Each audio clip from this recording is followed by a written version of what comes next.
தேர்தல் அன்னைக்கு ஓட்டு போடுறதுக்கு தான் அவர் இந்த காஸ்டியூம்ல வர சொன்னார். இன்டர்வியூக்கெல்லாம் கூடவா நீங்க இந்த காஸ்டியூம்ல வரணும்? நான் 3 உடை எடுத்து வச்சிருக்கிறேன். இனிமே இதுதான் எனக்கு உடைகள்.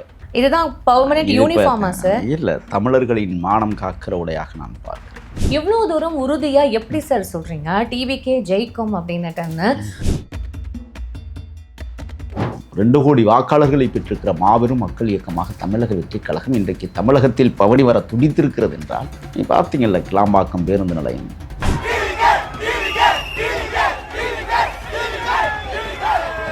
சிங்கப்பூர்ல குடியேற்றினா. இதை விட இன்னொன்று சொல்லவா, சிறப்பான வரலாற்று சம்பவம். தமிழீழ தாயகத்தில் எங்கு பார்த்தாலும் தமிழக வெற்றிக் கழக கொடியை நிறுவி அங்கே ஒரு கட்சியை கூட ஆரம்பிச்சிடலாம் இருக்கு, தமிழீழ வெற்றிக் கழகம் அப்படிங்கிறத. அந்த அளவுக்கு தமிழீழத்திலும் மக்கள் இன்றைக்கு தலைவர் விஜயை கொண்டாடுகிற தருணம் துவங்கி இருக்கிறது. இலங்கை தமிழரை பாதுகாப்பார் என்ற நம்பிக்கை தமிழக வெற்றிக் கழகம் என்பதை விட இந்திய வெற்றிக் கழகம் என்று மாற்றிவிட்டால் கூட பொருத்தமாக இருக்கும் என்றே நான் கருதுகிறேன். குழந்தைகள் சொல்லி பெரியவர்கள் வாக்கு செலுத்துகிற ஒரு வரலாற்று சிறப்பு மிக்க தீர்ப்பு. நீங்க பல பேர்கிட்ட விசாரிச்சிருக்கீங்க, உங்களுக்கே அதிகமான பேர் என்ன சொல்லியிருப்பாங்கன்னு சொன்னால், நான் சொல்கிறேன், நான் விசிலுக்கு தான் போட்டேன் சொன்னாங்களா இல்லையா? சொன்னாங்க சார். நாங்கள் ஓடி ஒளியலைங்க. ஒருத்தர் பார்த்தீங்கன்னா இங்கேருந்து ஏதோ லண்டனுக்கு போயிருக்கிறதாக சொல்கிறாங்க, ஒருத்தர் அப்படியே கொடைக்கானலுக்கு போயிருக்கிறாங்க. இவர் கூட தான் ஆஸ்திரேலியா போக போகிறதா சமூக வலைதளம். அதெல்லாம் சும்மா இவங்களாம் கிளப்பி விட்டது. இவங்கெல்லாம் கிளம்புறாங்கல்ல, கிளம்பும் போது உன்னை கிளப்பி விட்டு போகணும்ல. நாளைக்கு இன்கேஸ் விஜய் அவர்கள் சிஎம் ஆகலை அப்படின்ற ஒரு இதில் இந்த குழந்தைங்களோட மனநிலை, இவங்களுக்காக வந்து வேலை செஞ்ச அந்த இளைஞர்களோட மனநிலை பெரிய அளவில் பாதிக்கப்படுமே. என் தலைவன் வெற்றி பெற்றால் நான் அடைகிற மகிழ்ச்சிக்கு அளவே இல்லை என்பது எனக்கு நன்றாக. ஆனால் தோல்வியுற்றால் பல தோல்விகளை நான் சந்திச்சுட்டு வந்திருக்கிறேன். ஆனால் அப்படி ஒரு தோல்வியை என் தலைவன் இந்த நேரத்தில் வந்துருச்சுன்னு சொன்னால் தாங்கிக் கொள்ள முடியாத தருணம் என் தலைவனுக்கு உண்டு எனக்கு. சார், பாதி இடத்துல வந்து டிவிகேவோட பூத் ஏஜென்சி இல்லை அப்படின்னு வந்து கேட்குற நியாயமான கேள்வி கேட்குறீங்க. நான் எடுத்துக்காட்டுக்கு சொல்லுகிறேன். எங்களுடைய பூத் ஏஜென்ட்டுகளை எப்படி மிரட்டினாங்கன்னு ஒரே ஒரு எடுத்துக்காட்டு. மக்கிய நாள் தேர்தல் வந்து நாம் தமிழர் கட்சியினுடைய பூத் ஏஜென்ட் இருப்பான் பாருங்க, அவனையே பார்க்க சொல்லியிருக்காங்க தமிழக வெற்றிக்கு. ரெண்டையும் பார்த்துட்டு கொஞ்சம் அவங்க ஹெல்ப் பண்ணாங்களா? அவங்க ஹெல்ப் பண்ணாங்க. நாம் தமிழர் கட்சி, நாம் தமிழர் உள்ள ஹெல்ப் பண்ணுறான். உங்களுக்கு ஹெல்ப் பண்ண நாங்கள் என்ன செஞ்சோம் சொன்னால், நாம் தமிழராக ஒருத்தனை உள்ள அனுப்புகிறோம் நாங்களே. ஆனால் அவன் காசு வாங்கிட்டோம், வேட்டியும் வாங்கிட்டோம், துண்டையும் வாங்கிட்டோம். என்னென்ன பண்ணலாம், அதே வேட்டியை கட்டு, அதே துண்டை தோளில் போடு. அவன் கண்ணு முன்னாடி நான் டிஎம்கேக்கு தான் ஓட்டு போறேன்னு சொல்லி போடு. ஆனா டிவிகேக்கு ஓட்டு போடுங்கன்னு சொன்னாங்க. நூற்றுக்கணக்கான ஓட்டுகள் டிவிகேக்கு. சார், என்ன சார் பெரிய துரந்தர் ஸ்பை மாதிரி இங்க வேலை செஞ்சிருக்கீங்க? ஆமா, 2 பேரை பசங்களை தேர்வு பண்ண தென்னை மரத்துல ஏறிக்கிட்டான். அவன் ஒவ்வொரு 10 நிமிஷத்துக்கு விசில் அடிச்சுட்டே இருந்தான். எதுக்கு? அதான் எங்க பிரச்சாரம்.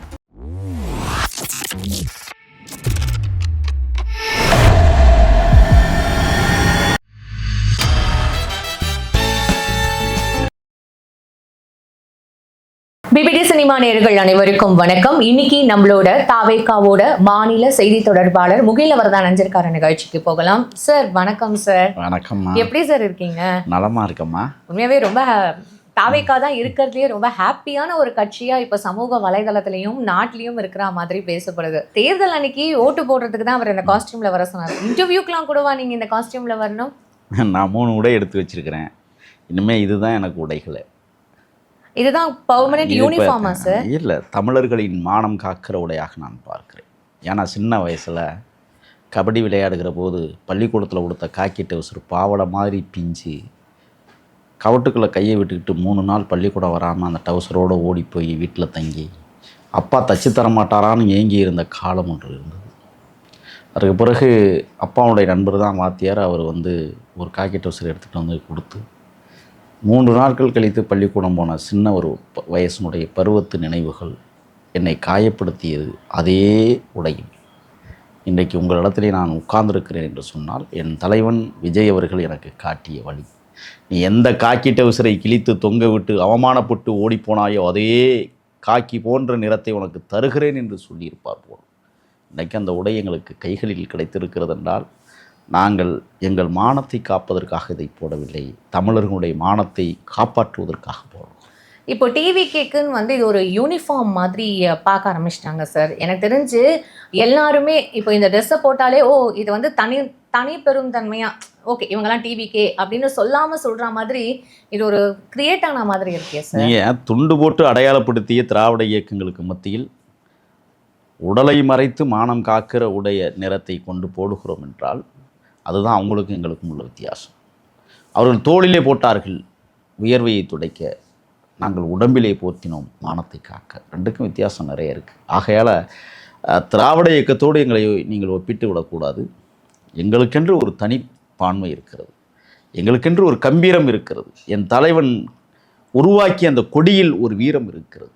சிவப்பையும் மஞ்சளையும் தந்திருக்கிற என் தலைவன் போர்க்களத்தின் யுத்த களத்திற்கு செல்லுகிற போது எதிரிகள் விடுகிற அம்புகள் தன் மீது பட்டு காயம்பட்டு ரத்தம் சிந்தி பூமியே சிவப்பு நிறமாக மாறினாலும் மடியிலே மஞ்சளை அரைத்து கட்டி வைத்திருக்கிறாயே, ஏற்பட்டிருக்கிற புண்ணில் தடவி விட்டு வீர மரபோடு போய் போரில் வெற்றியடைவா என்பதற்காக மஞ்சளையும் கொடுத்து, 2 பக்கமும் நாங்கள் வெற்றி அடைந்தால் யானைகள் 2 மாலைகளை தூக்கி எங்கள் தோள்களில் போட்டு அழகு பார்க்கிற அந்த தருணமும், வெற்றி பெற்ற வீரர்கள் நாங்கள் என்பதை பறைசாற்றுகிற விதமாக வாகை மலரை இன்றைக்கு எங்களுக்கு தந்திருக்கிற வரலாற்று தலைவனாக எங்கள் தலைவன் விஜயங்களுக்கு தென்படுகிற போது ஒவ்வொன்றுக்கும் ஒவ்வொரு விதமாக நாங்கள் கொள்கை பிரகடனத்தோடு தமிழ்நாட்டின் சந்து பொந்தெல்லாம் வீதி இன்னும் தெருக்களில் கூட எங்களது சங்கநாதம் முழங்கி கொண்டிருக்கிறதென்றால் நீங்கள் ஆரம்பத்தில் குறிப்பிட்டதைப் போல மனமகிழ்ச்சியை தாண்டி ஒரு மகிழ்ச்சி இருக்கிறதா என்றால் இருக்கிறது. அதுதான் என் தலைவர் முதலாக கோட்டையில் உட்கார்ந்து பச்சை மையால் முதல் கையெழுத்தை இடுகிற போது அன்றாடங்காட்சி மக்களினுடைய ஆனந்த கண்ணீரை சொரிகிற பேனாவாக. சார் இவ்வளோ தூரம் உறுதியா எப்படி சார் சொல்றீங்க டிவிகே ஜெயிக்கும் அப்படின்னுட்டுன்னு? உங்களோட கருத்து கணிப்பு வந்து என்ன சார் சொல்லுது? பிகாஸ் நீங்க இத்தனை தொகுதிகளில் போயிட்டு நீங்க பிரச்சாரம் பண்ணியிருக்கீங்க, பொதுக்கூட்டங்கள் கிட்டத்தட்ட 60க்கு மேலே பண்ணியிருக்கிறதா இப்போ என்கிட்ட சொன்னீங்க. இருக்கும்பொழுது எனக்கு கண்டிப்பாக அது வந்து தெரியணும். ஏன்னா முன்னாடிலாம் நம்ம கணிச்சிடலாம் திமுகவா அப்படின்றத ஓரளவுக்கு கணிச்சிடலாம். ஆனால் இப்போ கணிக்கவே முடியாத ஒரு குழப்பத்தில் இருக்கிற மாதிரி, தமிழ்நாடே குழப்பத்தில் இருக்கிற மாதிரி இது ஒரு பிம்பம் கட்டமைக்கப்படுதா சார்? 18 to 19 வயசு நீங்கள் கேட்ட கேள்விக்கான பதில் எல்லாம் பாலிய பருவத்து காலம் முடிந்து 10 பருவத்தை தொடங்குகிற பக்குவ வயசு. அதாவது 14,59,039 வாக்குகள் இந்த ஓர் வயசுக்குள்ளே இருக்காங்க. 18 to 19 எல்லாம் இளைஞர்கள், உங்களுக்கு தெரிந்தது. 20 to 29 வரை 9 ஆண்டு கால வயசுடையவர்கள் 1,07,18,457 வாக்காளர்கள். 30 to 39 அதுவும் 9, 1,16,13,490. நீங்கள் எல்லாரும் வந்து தொகுதியை கணக்கு பண்ணிக்கிட்டு இருக்காங்க, வேட்பாளர்களை பார்த்து வியூகம் அமைக்கிறார்கள். ஆனால் நாங்கள் அப்படி இல்லை. ஒரே ஒரு விஷயம் தான், எங்கள் தலைவரின் முகத்தை பார்த்து நாங்கள் எல்லாத்தையும் வரைஞ்சிக்கிட்டு இருக்கிறோம். அடுத்து 2வது நீங்கள் பார்த்தீங்கன்னா, நான் சொல்லுகிற இந்த இளைஞர் பெருவெல்லம் யாருக்கு வாக்களித்திருக்க கூடும் அப்படிங்கிறத எங்களுக்கு முக்கியம். அடுத்து பார்த்தீங்கன்னா 40 to 49 வரை இவங்க வாக்கு 1,19,243. நீங்கள் நான் 50 தாண்டலை, 49க்குள்ளேயே நின்றுக்கிட்டேன். இது எல்லாமே இளைஞர்கள் வாக்குகள். இதில் கிட்டத்தட்ட 4.5 கோடி வாக்காளர்கள் இதுக்குள்ளே வந்துடுறாங்க. சரி, 4.5 கோடி வாக்காளர்கள் 2.5 கோடியை விட்டுருங்க, எங்களுக்கு தேவையில்லை. சரி, அது யார் வேணாலும் எடுத்துகிட்டு போகணும். 2 கோடி வாக்காளர்களை பெற்றிருக்கிற மாபெரும் மக்கள் இயக்கமாக தமிழக வெற்றிக் கழகம் இன்றைக்கு தமிழகத்தில் பவனி வர துடித்திருக்கிறது என்றால், நீ பார்த்தீங்கல்ல, கிளாம்பாக்கம் பேருந்து நிலையம், கோவை பேருந்து நிலையம், இது எல்லாம் தாண்டி இன்னொன்று இருக்குது தெரியுமா உங்களுக்கு? பக்ரைன்லேருந்து 2 விமானத்தில் வந்து இறங்கணும், 122 பயணிகளோடு ஒவ்வொரு விமானம். சிங்கப்பூர்லேருந்து 6 விமானங்கள் வந்திருக்கிறது, கொடிகட்டியே வந்திருக்கிறது, தெரியுங்களா? பார்த்தீங்கல்ல, சிங்கப்பூரில் கொடிகட்டினா. இதை விட இன்னொன்று சொல்லவா? சிறப்பான வரலாற்று சம்பவம். தமிழீழ தாயகத்தில் எங்கு பார்த்தாலும் தமிழக வெற்றிக் கழக கொடியை நிறுவி அங்கே ஒரு கட்சியை கூட ஆரம்பிச்சிடலாம் போருக்கு, தமிழீழ வெற்றிக் கழகம் அப்படிங்கிறத. அந்த அளவுக்கு தமிழீழத்திலும் மக்கள் இன்றைக்கு தலைவர் விஜயை கொண்டாடுகிற தருணம் துவங்கி இருக்கிறது என்றால் பார்த்தோம் சார் நாங்களும் அந்த வீடியோ. ஏன்னா அங்க இருக்கிற அந்த மீனவர்கள் இளைஞர்கள் வந்து ஒரு வீடியோ போட்டிருந்தாங்க, எங்களோட விஜயை எப்படியாவது நீங்க தமிழ்நாட்டில் கொண்டு வந்துடுங்க, எங்களுக்கு அது வாய்ப்பாக இருக்கும். அவர்கள் ஒன்று சொன்னார்கள், நாங்கள் இரத்த சகதியில் துடித்தவர்கள், இரத்த கண்ணீரை கண்டு அழுதவர்கள், உப்பு கண்ணீரை பார்ப்பதற்கு ஒரு வாய்ப்பை தாருங்கள் என்று தமிழீழ தாயகத்திலிருந்து ஒரு போர்க்குரல் எழும்பியிருக்கிறது என்றால் யோசிச்சு பாருங்க. எங்க தமிழகத்தை தாண்டினும் இன்னொன்று தெரியுமா? கல்கத்தாவில் நேற்றைய முன்தினம் தேர்தல் நடைபெற்று இருக்க போது ஹிந்தியிலேயே தமிழில் எழுதப்பட்ட தாவேகாவுடைய வெற்றி முழக்க பாடல்களை இந்தியில் எழுதி அங்கே மொழிபெயர்த்து அதை ஒளிபரப்பி அங்கேயும் தமிழக வெற்றி கழகத்தினுடைய வெற்றியை தீர்மானிப்பதற்கு அங்கே இருக்கிற லட்சக்கணக்கான தொண்டர்கள் இன்றைக்கு கனவு கண்டு கொண்டிருக்கிறார்கள். தலைவன் எடுகிற முதல் கையெழுத்தை பார்ப்பதற்கு அழகு சேர்க்கிற விதமாக இன்றைக்கு ஒரு இந்தியாவையே எதிர்நோக்கி இருக்கிறது. தமிழையும், அதாவது நீங்க தமிழ்நாட்டையும் தாண்டி மற்ற மாநிலங்கள்லயும் இந்த தாவேகா வந்து பெரிய அளவுல பரவி இருக்கு அப்படின்னு நீங்க நிச்சயமா நான் தான் ஏற்கனவே சொன்னேன். தமிழக வெற்றி கழகம் என்பதை விட இந்திய வெற்றி கழகம் என்று மாற்றிவிட்டால் கூட பொருத்தமாக இருக்கும் என்றே நான் கருதுகிறேன். சார், இப்ப தமிழக வெற்றி கழகத்துக்கு மட்டுமே நீங்க 2 கோடி வாக்காளர்கள் ஓட்டு போட்டிருக்காங்க அப்படின்னு சொல்றது இவ்வளவு உறுதியா நம்புறீங்களா சார்? கண்டிப்பா 100%. நீங்க நான் 49 வயசு வரை தான் சொன்னேன். சரி, 50லேருந்து 80 வரை நான் கணக்கு பண்ணவே இல்லை. இந்த 50லேருந்து 80 வரை நீங்க மொத்த வாக்காளர்கள் கிட்டத்தட்ட வந்து பார்த்தீங்கன்னா 50லேருந்து 59 1,03,83,934ங்க. 60லேருந்து 69 67,69,737. 70லேருந்து 79 வரை 9 ஆண்டு காலம் 34,35,639. 80 வயதை மட்டும் தொட்டவர்கள் 10,62,752 பேர் இருக்கிறாங்க. கிட்டத்தட்ட இந்த இதில் ஒரு 2.5 கோடி வாக்காளர்கள் இருக்கிறாங்க.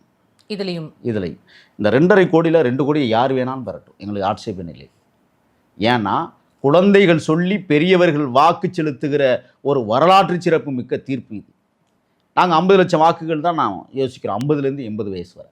ஆக ஏற்கனவே ஒரு 2 கோடி வாக்காளர்கள், இது ஒரு 50, 2.5 கோடி வாக்காளர்களை பெற்றிருக்கிற முதல் இயக்கமாக தமிழக வெற்றி கழகம் தமிழ்நாட்டில் இன்றைக்கு வளர்ச்சி அடைந்து மிகப்பெரிய அளவில் பேசப்படுகிறது என்றால் நான் இப்போ ஒன்றுமே சொல்லலைங்க. உங்கள்கிட்ட நான் ஒரு கேள்வி கேட்குறேன், என்னை கேட்குறீங்கல்ல, நீங்கள் பல பேர்கிட்ட விசாரிச்சிருப்பீங்கல்ல, உங்களுக்கே அதிகமான பேர் என்ன சொல்லியிருப்பாங்கன்னு சொன்னால் நான் சொல்கிறேன், நான் விசிலுக்கு தான் போட்டேன் சொன்னாங்களா இல்லையா? சொன்னாங்க சார். அப்போ நாடே ஒரு பக்கம் சரிந்து கிடக்கிறது விசிலுக்கு என்றால் அதுதான் எங்களுக்கான விஸ்வரூப வெற்றியை தந்திருக்கிறது. அப்படிங்கிற நாங்கள் மற்றவங்கள போலலாம் இல்லைங்க, நாங்கள் ஓடி ஒளியலைங்க. ஒருத்தர் பார்த்தீங்கன்னா இங்கேருந்து ஏதோ லண்டனுக்கு போயிருக்கிறதாக சொல்கிறாங்க, ஒருத்தர் அப்படியே கொடைக்கானலுக்கு போயிருக்கிறோம்னு சொல்கிறாங்க. இவர் கூட தான் ஆஸ்திரேலியா போக போகிறதா சமூக வலைதளம். அதெல்லாம் சும்மா இவங்களாம் கிளப்பி விட்டது. இவங்கெல்லாம் கிளம்புறாங்கல்ல, கிளம்பும் போது உன்னை கிளப்பி விட்டு போகணும்ல, அவங்கள பற்றி எதுவும் பேசிடக்கூடாதுல்ல. தோல்வியின் முகத்தில் துவண்டு போய் கிடக்கிற துணை முதலமைச்சரும் இந்த நாட்டை விட்டு ஓடுகிற சூழல் உருவாகி இருக்கிறது என்றால் தமிழக வெற்றி கழகத்தினுடைய பார்வை மிகப்பெரியது. ஒன்னே ஒன்று சொல்றேன், ஒரு நிமிஷம் சார். ஒவ்வொரு எலெக்ஷனுக்கு அப்புறமும் வந்து இவர் இந்த மாதிரி போறதுன்றது இங்க ஒரு காமனான ஒரு பிராக்டிஸா பார்க்கப்படுது சார். ஸ்டாலின் அவர்கள் இப்போ கொடைக்கானல் வந்து இதுக்கு முன்னாடி 2021 சட்டமன்ற தேர்தலும் 2024 நாடாளுமன்ற தேர்தலும் இப்ப இந்த தேர்தலும் போறதுன்றது ஒரு காமனான ஒரு விஷயமா அவங்க தொடர்ந்து பண்றதா சொல்லப்படுதே சார். நல்ல நகைச்சுவையான ஒரு கேள்வி வைக்கிறீங்க. எங்கள் தலைவர் பட்டினப்பாக்கத்தில் உட்கார்ந்து கொண்டு எங்களுக்கெல்லாம் பயிற்சி எடுத்துக்கிட்டு இருக்கிறார் தெரியுமா உங்களுக்கு? பூத்துக்குள்ளே என்ன நடக்குது, இன்றைக்கி அங்கே கொண்டு போய் அந்த ஸ்ட்ராங் ரூம் என்ன நடத்திக்கிட்டு இருக்காங்க, வாக்காளர்கள் என்ன வெளியில் இருந்தாலும் வேட்பாளர்கள் என்ன செய்து கொண்டிருக்கிறார்கள், வேட்பாளர்களை போய் உள்ளே நுழைஞ்சு பாருங்கள் என்ன நடந்துக்கிட்டு இருக்குன்னு 234 வேட்பாளர்களுக்கும் இன்ஸ்ட்ரக்ஷன் கொடுக்குற வேலையை கிட்டத்தட்ட 3 நாட்களாக தொடர்ச்சியாக செய்து கொண்டிருக்கிற தலைவன் எங்கள் தலைவன். உங்ககிட்ட எப்படி சார் பேசிட்டு இருக்காரு? அதாவது என்னென்னா எங்கள் ஊடக மையத்தில் வந்து தொடர்ச்சியாக அவர் சொல்லக்கூடிய கருத்துக்கள், சொல்லக்கூடிய விவாதங்கள், அவர் கொடுக்கக்கூடிய அறிக்கைகள், இதற்கெல்லாம் விவாதம் நடந்துக்கிட்டே இருக்கு. உங்ககிட்ட விஜய் அவர்கள் ஏதாவது பேசினாரா? அதாவது பொதுவில் வந்து பேசுகிறாங்க, பொதுவில் வந்து எல்லாரையும் என்னென்ன நடந்திருக்கு, என்னென்ன செய்கிறீங்க, என்ன பண்ணுறீங்க, எத்தனை பொதுக்கூட்டங்கள் போனீங்க, என்ன நடந்துச்சு, அங்கே என்ன பார்த்துருக்குறீங்க, எல்லாத்தையும் அவங்க வந்து மிக துல்லியமான ஒரு கணிப்பை தேர்வு செய்து கொண்டிருக்கிறார். இப்படி நீங்கள் சொல்லிட்டு இருக்கீங்க சார். ஆனால் வெளியில் வந்து இந்த மாதிரி வர்ச்சுவல் வாரியர்ஸ் அப்படின்றவங்க ரொம்ப ஸ்ட்ராங்கான ஒரு விஷயம் வந்து சமூக வலைதளத்தில் அவங்க ஒரு முக்கியமான ஒரு ரோல் ப்ளே பண்ணிட்டு இருக்காங்க சார். முக்கியமாக இப்போ இந்த ஓட்டுக்கு நீங்கள் வரும்போது நீங்களே ஒரு வார்த்தை சொன்னீங்க, குழந்தைங்களை வச்சுட்டு இப்படி வந்து ஒரு வாக்கு சேகரிச்சது வேற எங்கேயுமே இல்லைன்னு.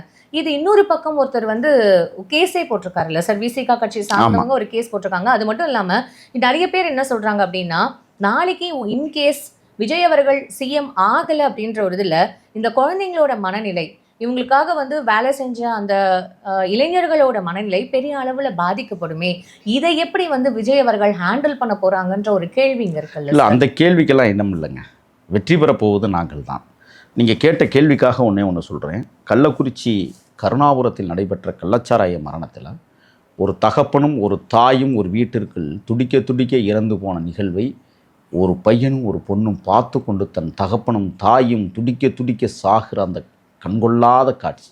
இன்னும் சொல்லப்போனால் அது கண்கொள்ளாத காட்சி இல்லை, கண்ணுக்கு அருவருப்பான காட்சியை பார்த்து கதிகலங்கி கதறி துடித்த அந்த குழந்தைகள் கூட கடைசி நேரத்தில் நம்ம பெற்றோர்கள் நம்ம கண்ணுக்கு முன்னாடி துடிச்சு செத்தாங்களேன்னு சொல்லிட்டு அவங்க வீழ்ந்து போகலை.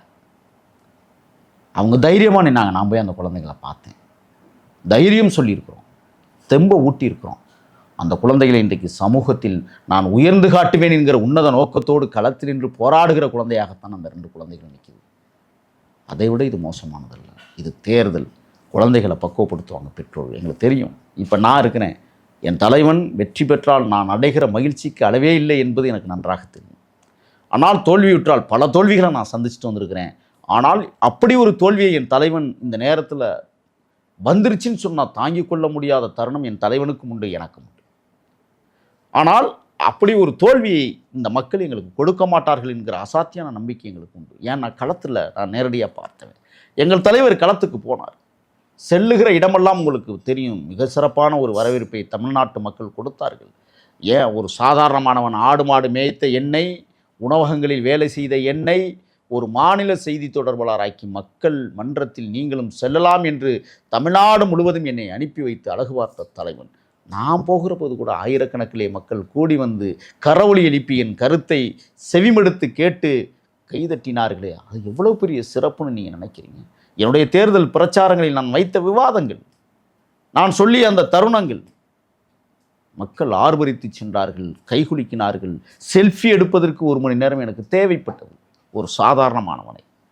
ஆக இன்றைக்கு தமிழக வெற்றி கழகத்தின் தலைவர், நிச்சயமாக சொல்லுகிறேன், நான் முதல்லே சொன்னதைப் போல பச்சை மையில் விழுகிற அந்த ஒருதுளி மை, அந்த எழுத்துக்கள் என்பது அன்றாடங்காட்சி மக்களுடைய ஆனந்த கண்ணீராக இருக்கும் என்றே நான் மீண்டும் பதிவு செய்கிறேன். 1. 2வது, கடைக்கோடி மக்களும் காண கிடைக்காத ஒரு தலைவனை பெற்றிருக்கிற தமிழ்நாடு இன்றைக்கு ஒரு மாபெரும் சக்தி தலைவனாக மாற்றியிருக்கிற அந்த அன்றாடங்காட்சி மக்கள், எண்ணற்றவர்கள், மீனவர்கள், நெசவாளர்கள், ஆடு மாடு மேய்ப்பவர்கள், மிகவும் தாழ்ந்து போய் கிடக்கிற சமூகத்தை சார்ந்த மக்கள் கொத்து கொத்தாக இன்றைக்கு தமிழக வெற்றி கழகம் விசில் சின்னத்திற்கு வாக்களித்து ஒரு தலைவனை உருவாக்குகிறார்கள் என்றால் அவர்களுடைய கனவை நிறைவேற்றுகிற விதமாக எங்கள் தலைவர் இந்த மண்ணிலே ஒரு மகத்தான சேவையை செய்வதற்காக.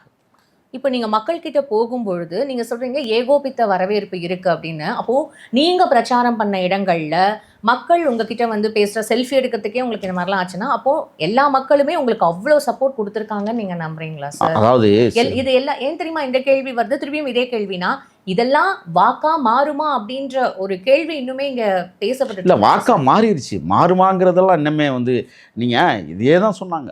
விஜய் என்கிற ஒரு தலைவன் வருகிற போது இவெல்லாம் ரசிகர் மன்றத்தை வச்சுக்கிட்டு வெல்ல முடியுமான்னு கேட்டாங்க. மாநாடு நடத்துவதற்கு துப்பு இருக்கான்னு கேட்டாங்க. அதற்கு பிறகு பார்த்தீங்கன்னா என்னப்பா ஊராக போகிறான், ஒன்றும் இல்லைப்பா, இவங்கெல்லாம் கூட்டமாக கூடுவாங்க, நடிகரை பார்க்க வந்த கூட்டம் சொன்னாங்க. கரூர் இன்ஸ்டண்ட்டுக்கு பிறகு என்ன சொன்னாங்க, வேறு நிலைமை மாற்றி சொன்னார். அந்த பிடிச்சி உள்ளே வைக்க போகிறாங்க, அவன் இன்னமே வெளியிலே வர முடியாது. சிபிஐ விசாரணை டெல்லிக்கு போகும்போது 3வது முறை போனார்னா கண்டிப்பாக தூக்கி வச்சுருவாங்க. எவ்வளவு அவதூறுகள்! இண்டிவிஜுவலாக கூட குடும்பத்தை பற்றிய கேவலமான அருவருப்பான அறிக்கைகளும் பேச்சுக்களும். நான் கேட்குறேன், திராவிட முன்னேற்ற கழகம் என்கிற தில்லுமுள்ளு கட்சி திருட்டு முன்னேற்ற கழகத்தினுடைய ஆதரவாளர்கள் என்ற வரிசையில் ஆர்ப்பரித்த சில பேர் அயோக்கியர்களாக இருந்து எவ்வளவு வசைப்பாடினார்கள் என்பது நாங்கள் பார்த்திருக்கிறோம். கேலி பேசினார்கள், இருட்டடிப்பு செய்தார்கள், இருமாப்பு கொண்டார்கள், காரி துப்பினார்கள். எவ்வளவு சம்பவங்களை நாங்கள் பார்த்தோம். ஏளன சிரிப்பு சிரித்தார்கள். அந்த அயோக்கியர்கள் எல்லாம் இன்றைக்கு எங்கே என்று கேட்கிற இடத்திற்கு நாங்கள் வந்திருக்கிறோம். நீங்க போற பிரச்சாரம் பண்ண இடத்துல இந்த மாதிரிலாம் நடக்குது. எவ்வளவு எங்களால் ஒரு நான் பேசி கொண்டிருக்கிற போதை பார்த்தீர்கள், நான் கண்ணாடிகளை அந்த பாட்டில்களை தூக்கி வீசினார். சார் பாதி இடத்துல வந்து டிவிகேவோட பூத் ஏஜென்சி இல்லை அப்படின்னு வந்து கேட்குறேன். நியாயமான கேள்வி கேட்குறீங்க. நான் எடுத்துக்காட்டுக்கு சொல்லுகிறேன். திருமயம் தொகுதி அரிமளம் ஒன்றியம் தாஞ்சூர்னு ஒரு சின்ன கிராமம், என்னுடைய கிராமம். நான் வாக்கு செலுத்துவதற்காக போயிருந்தேன். நான் எல்லாருக்கும் தெரியும், நான் தமிழக வெற்றி கழகத்தில் மாநில பொறுப்பில் இருக்கிறேன். அங்கே நீங்கள் பார்த்தீங்கன்னா என்ன நடந்துச்சுன்னா, நான் அந்த தலைவருடைய தொகுதியில் தான் என்னுடைய இறுதி பிரச்சாரம், வாகன பிரச்சாரம். திருச்சி கிழக்கில் நான் முடிச்சுட்டு நான் 21ஆம் தேதி மாலையில் நான் ஊருக்கு கிளம்புறேன். அன்னைக்கு இரவே பண விநியோகம் முடிஞ்சிச்சு. நான் போகிறதுக்கு முன்னாடியே பண விநியோகம்லாம் முடிச்சிட்டாங்க. திமுக வந்து 1500 ரூபாய் ஒரு வாக்குக்கு, 2000 கொடுத்தாராம் ரகுபதி அமைச்சர். 1500 எடுத்து கொடுத்துருக்காங்க மக்களுக்கு. 500 இவன் சுருட்டிட்டான், கொடுத்தவன்லாம் சுருட்டிட்டான். அதே மாதிரி அதிமுகவில் 1500 கொடுத்துருக்குறாங்க. 500 சுருட்டிட்டு 1000 தான் கொடுத்துருக்காங்க எல்லா மக்களும். இதெல்லாம் நான் போகிறதுக்கு முன்னாடி 22ஆம் தேதி காலையில் என்னுடைய கிராமத்திற்கு போகிறேன். மக்கள் பார்த்தீங்கன்னா செலவத்தாளாக வச்சுருக்காங்க எல்லாருமே. ஏன்னா கேட்குறேன், நேற்றே ராத்திரி கொடுத்துட்டு போயிட்டா, கொள்ளையடிச்ச காசு தானே, அதனால தான் வாங்கிட்டோம். எப்படி வாங்கிட்டு ஆனால் நாங்கள் தாவேக்காக்கு தான் ஓட்டு போடுவோன்றது. அதுக்கு பிறகு என்ன நடந்துச்சுன்னு கேளுங்க. நீங்கள் கேட்ட கேள்விக்கு வரேன். எங்களுடைய பூத்து ஏஜெண்டுகளை எப்படி மிரட்டினாங்கன்னு ஒரே ஒரு எடுத்துக்காட்டு. எங்கள் வீட்டுக்கு பக்கத்து வீட்டில் தம்பி ஒருத்தன் கலைப்பழைன்னு அவன் பேர். அவனுடைய தம்பி சிங்கப்பூரில் இருக்கான். நல்லா கேட்டுக்கான். அவன் பூத்தி ஏஜெண்டா தாவேக்கா சார்பில் உள்ளே போகிறான். என்ன தெரியுமா சொல்லி மிரட்டியிருக்காங்க? எப்படி மிரட்டியிருக்காங்கன்னா, அவங்க அம்மா பிறந்தது மேல்நிலைப்பட்டின்னு ஒரு ஊர். அந்த ஊரை சார்ந்தவன் தான் திமுகவுடைய ஒன்றிய செயலாளர் இளையராஜான்னு ஒருத்தன். நல்லா கேட்டுக்கோங்க. இவங்க என்ன பண்ணுறாங்கன்னா, ஆண்டான் அடிமையை கொண்டு வராங்க. காலகாலமாக உங்கள் அம்மாச்சி குடும்பம், அதுக்கு முன்னாடி உள்ள குடும்பம், எல்லா குடும்பமே எங்கள் வீட்டில் தான்ப்பா கிடந்துச்சு, எங்கள் வீட்டில் தான் சாப்பிட்டுச்சு, எங்கள் வீட்டில் தான் நாங்கள் பசி பட்னியை போக்கணும். அப்படியே ஏப்பா நீங்கள் போய் எங்களுக்கு எதிராக போய் நீங்கள் பூத்துக்குள்ளே உட்காரலாமான்னு சொல்லி இவன்கிட்ட நேராக பேசாமல் சிங்கப்பூருக்கு போனுச்சு. அவங்க தம்பிக்கிட்ட சொல்லி அவன் தம்பி சம்பாதிக்கிறான், இவன் சம்பாதிக்கல. அங்கேருந்து போனடிச்சு, நீ போகக்கூடாதுன்னா போகக்கூடாது என்று மிரட்டுகிற இடத்தை ஒன்று மட்டும்தான் நான் உங்களுக்கு சொல்லியிருக்கிறேன். இன்னொன்று, என்னுடைய சொந்த தங்கச்சி பையன், அவன் வந்து கல்லூரியில் படிக்கிறான், 3ஆம் ஆண்டு. அகிலன்னு அவன் பேர். அவன் என்ன பண்ணியிருக்கிறாங்கன்னா, என்னுடைய தங்கை, என் கூட பிறந்த தங்கை வந்து திமுகவில் ஐடிவிங்கில் மாவட்ட செயலாளர். ஊரில் வந்து ஊராட்சி மன்ற உறுப்பினராக அன்னபோஸ்டா தேர்வு பண்ண தங்கை. அவங்க திமுகவில் இருக்காங்க. நம்ம அதெல்லாம் நம்ம கண்டுக்கல, நம்ம கேட்கவும் முடியாது. அது அவரவருடைய விருப்பம். அவங்களுடைய பையன் தாவேக்காவில் பூத்தி ஏஜெண்டுங்க. அவங்க அப்பா வந்து திமுகவுடைய பூத்தி ஏஜெண்ட். என்ன சொல்லியிருக்காங்கன்னா, 2 பேர்கிட்டையும் கூப்பிட்டு, நீங்கள் 2 பேரும் உள்ளே நீ உங்கள் வீட்டுக்காரர் போகிறாரு, நீ மாவட்டத்தில் ஐடிவிங்கில் மாவட்ட செயலாளராக இருக்க, நீ வந்து உங்கள் வீட்டுக்காரரும் உங்கள் பையனும் எதிராக உட்காந்து கரெக்ட் அந்த வாக்கு இல்லை வாக்கு போடும்போது உள்ள முகவர்களாக இருந்தால் எப்படி அப்படின்னு சொல்லிட்டு என்ன சொல்லியிருக்காங்க, நீங்கள் தானே அவனுக்கு சோறு போடுறீங்க, நீங்கள் தானே அவங்கள படிக்க வைக்கிறீங்க, அப்போ அவனை போக விடாமல் தடுக்கிறதுக்கு உன்னால் முடியாதா என்று சொல்லி அப்பாவும் அம்மாவும் வந்து மைண்ட்டு சொல்கிறாங்க, நீ போகக்கூடாது, எங்களுக்கு அவமானம் சொல்லி நிப்பாட்டிட்டாங்க. 2 பூத்தி ஏஜெண்டுகளை நிப்பாட்டிட்டாங்களா? இது எங்கள் ஊரில் கண்கூடாக நடந்தது. சரி, என்ன பண்ணுறது? விடிஞ்சா தேர்தல். ஒரு புதுசு ஆதிக்கவாத பகுதியிலேருந்து ஒருத்தனை கொண்டுட்டு வருவோம் அப்படின்னு சொல்லி ஒருத்தன்ட்ட பேசுகிறாங்க. ரமேஷ்னு ஒரு பையன்கிட்ட பேசுகிறாங்க. அன்னைக்கு நைட்டே அந்த ரமேஷ் வீட்டுக்கு போய் போனீங்கன்னா வேற மாதிரி ஆயிடும் என்று 1500 கொடுத்துட்டான். குற்றவாளியே அவன்தான். பூத்தி ஏஜெண்டை போடக்கூடாதுன்னு சொல்கிறவனும் அவன் தான். அப்போ எவ்வளவு நெஞ்ச நிமித்திட்டு திடீர் அந்த அயோக்கியத்தனை எங்கேருந்து வந்தது? யார் கொடுத்தது? அப்போ அவங்களை எதை கொண்டு அடிப்பது? சொல்லுங்க பாப்பா, என்ன நடந்துச்சுன்னு நான் சொல்கிறேன். இப்போ மக்கா நாள் தேர்தல் வந்து நாம் தமிழர் கட்சியினுடைய பூத்தி ஏஜெண்ட் இருப்பான் பாருங்க, அவனையே பார்க்க சொல்லியிருக்காங்க தமிழக வெற்றிக்கலாம். 2ஐயும் பார்த்துக்க கொஞ்சம். அவங்க ஹெல்ப் பண்ணாங்களா? அவங்க ஹெல்ப் பண்ணாங்க. நாம் தமிழர் கட்சி, நாம் தமிழர் உள்ள ஹெல்ப் பண்ணுறான். உங்களுக்கு ஹெல்ப் பண்ண நாங்கள் என்ன செஞ்சோம் சொன்னால், நாம் தமிழராக ஒருத்தனை உள்ள அனுப்புகிறோம் நாங்களே. ஆனால் அதை விட இன்னொரு வேடிக்கை நடந்துச்சு, நீங்கள் சிரிச்சிடக்கூடாது. திமுக எல்லா வீட்டுக்கும் திமுக கரை வேட்டி கொடுத்துட்டாங்க. அந்த கருப்பு சிவப்பு கட்டமாக போட்ட ஒரு துண்டை கொடுத்துட்டாங்க. அதோட பணத்தையும் கொடுத்துட்டான். நாங்கள் என்ன செஞ்சோம்னா, காசு வாங்கிட்டான். 1500 காசு வாங்கிட்டான். அவன் எல்லாரும் வந்து, அண்ணன் நாங்கள் டிவிக்கு தான் ஓட்டு போகிறோம், இதுதான் சத்தியம், ஆனால் அவன் காசு வாங்கிட்டோம், வேட்டியும் வாங்கிட்டோம், துண்டையும் வாங்கிட்டோம், என்னென்ன பண்ணலாம்னு. அதே வேட்டியை கட்டு, அதே துண்டை தோளில் போடு. அவன் கண்ணு முன்னாடி நான் டிஎம்கேக்கு தான் ஓட்டு போகிறேன்னு சொல்லிட்டு போனேன். ஆனால் டிவிகேக்கு ஓட்டு போடுங்கன்னு சொன்னீங்க. நூற்றுக்கணக்கான ஓட்டுகள் டிவிகேக்கு. சார் என்ன சார் பெரிய துரந்தர் ஸ்பை மாதிரி இங்க வேலை செஞ்சிருக்கீங்க. ஆமா, நீங்க உடைய போட்டுக்கிட்டு ஆமா என்டிகேல உள்ள ஆளை அனுப்பிச்சு, ஆனா எல்லாருமே டிவிகேக்கு வேலை செய்யறதெல்லாம் வந்து இந்த சினிமால பாக்குற மாதிரி. இதுதாங்க எங்களுடைய தேர்தல் அஜெண்டா. நான் செஞ்சேங்க அந்த வேலையா. நான் யோசிச்சேன் என்னன்னா, திமுக காசு கொடுத்துட்டான், நைட்ல மிரட்டுறான், அப்போ உன் பாணியில தான் நான் வேலை செய்யணும். என் பாணி வேற, நான் அவுத்து விட்டுட்டேன். வேண்டாம், வா வேட்டி கட்டு. நானே கட்டி விட்டேன் என் தம்பிகளுக்கு. நானே கட்டி விட்டேன், நானே துண்டை போத்தி விட்டேன். போ திமுக துண்டை போ. காலையில் 8 மணிக்கெல்லாம் இன்னொன்று செஞ்சேன் தெரியுமா? 2 பேரை பசங்களை தேர்வு பண்ணோம். தென்னை மரத்தில் ஏறிக்கிட்டான். அவன் ஒவ்வொரு 10 நிமிஷத்துக்கும் விசில் அடிச்சுட்டே இருந்தான். எதுக்கு? அதான் எங்க பிரச்சாரம். நீங்க கொஞ்சம் யோசிங்க. திமுக காரன் என்ன தெரியுமா பண்ணா? பூத்துக்குள்ளே உட்காந்து பூத்தி ஏஜெண்டா இருக்கவன். அத்தமனா நல்லா இருக்கியா? எப்படி புரியுதுங்களா உங்களுக்கு? நீ அந்த வேலையை செய்யும்போது நாங்கள் வேற வேலை செய்வோம்ல. உனக்கு அப்படி ஒரு மூளை இருக்கும்போது நாங்கள் எங்களுக்கு மூளை இருக்காதா? பள்ளிக்கூடத்து ஓரமாவே நின்று விசில் அடிச்சான். நீ யாரை பிடிப்ப? உனக்கு தந்திரம் தெரிஞ்சா எங்களுக்கு தெரியாதா? சோ இந்த மாதிரி தான் நீங்க பிரச்சாரம் பண்ணீங்க. உண்மையா சொல்ல இந்த போனா மாதிரி தான் நீங்க பூத் ஏஜென்ட்டையும் இன்னைக்கு எங்க தெருவுல நான் சொல்றேன் 432 வாக்குகள், அதுல கிட்டத்தட்ட 42 வாக்குகளுக்கு மேல விழுகல. எல்லாம் சிங்கப்பூர்ல இருக்கான், மலேசியாவில் இருக்கான், வர முடியல. அப்படி இருந்துமே 4 பேர் சிங்கப்பூர்ல இருந்து வந்துட்டான் தாவேக்காவுக்கு ஓட்டு போட. ஆனா என்ன கொடுமைனா வந்தவனுக்கும் திமுக வெட்டி கொடுத்துட்டான். சரி, அது இருக்கட்டும். வாங்கிட்டு போய் தாவேக்காவுக்கு போட்டான். இது உங்களுக்கு எப்படி ஒரு ஊர்ஜிதமா தெரியுமா? அவன் வந்து சொல்றான், என்கிட்ட சொல்றான், அண்ணே நான் முதன்னு ஓட்டு போட்டுருக்கேனே, நம்ம தலைவனுக்கு போட்டிருக்கிறேனே பாருண்ணே அப்படின்னு சொல்லிட்டு சொல்றான். அண்ணே அவங்க காசு கொடுத்தாங்க, இல்லைன்னு சொல்லலை, மனச்சாட்சி கேட்கலண்ணே. ஒரு நல்ல தலைவனை உருவாக்க வேண்டும் அப்படிங்கிறதுக்காகத்தானே நான் சிங்கப்பூர்லேருந்து செலவழித்து வந்திருக்கிறேன். எனக்கு 1500 பெருசா, நான் அங்கேருந்து செலவழித்து வந்த 36,000 72,000 பெருசானேன்னு என்கிட்ட கேட்குறான். நான் 72,000 செலவழித்து வந்திருக்கிறேன், திமுக கொடுக்க முடியுமான்னு கேட்டான் என்கிட்ட. ஸோ இப்போ உங்கள் ஊரில் ஒரு 350 சொச்சம் வந்து தாவேக்காக்கு தான் வந்து 350ல் கிட்டத்தட்ட 250 வாக்குகள் தாவேக்காக்கு. இதில் இன்னொரு சம்பவம் நடந்துச்சு, என்ன தெரியுமா? முதியவர்களை ட்ரிப் அடிக்கிறான் திமுகக்காரன்.